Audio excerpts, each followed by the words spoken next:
I don't think Christians should believe in the rapture because it's not a biblical doctrine. This is a doctrine that was invented in the 19th century by James Darby in Ireland.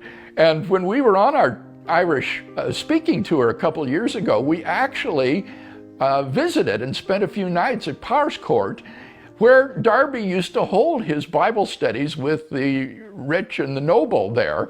And the rapture doctrine was developed, but it is not a doctrine that is affirmed historically by any of the great confessions of the Christian church, Catholic, Orthodox, or Protestant.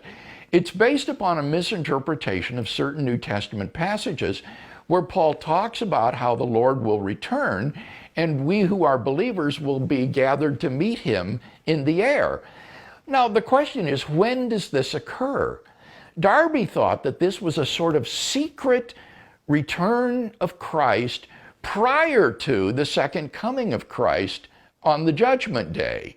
But there's absolutely no New Testament reason for separating this event from the second coming of Christ.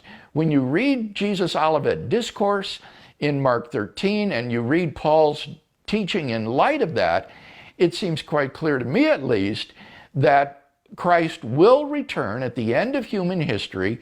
This will be his second coming. His first was the one that ended with his crucifixion and resurrection. That was his first coming. His second coming will be when he comes on the day of the Lord for judging the world and determining people's final state. So when Christ returns on the judgment day, he will bring with him the souls of the departed saints.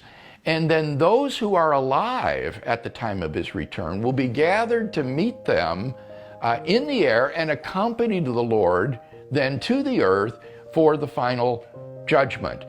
And so it seems to me that it is illusory to invent this secret preemptory return of Jesus prior to his second coming.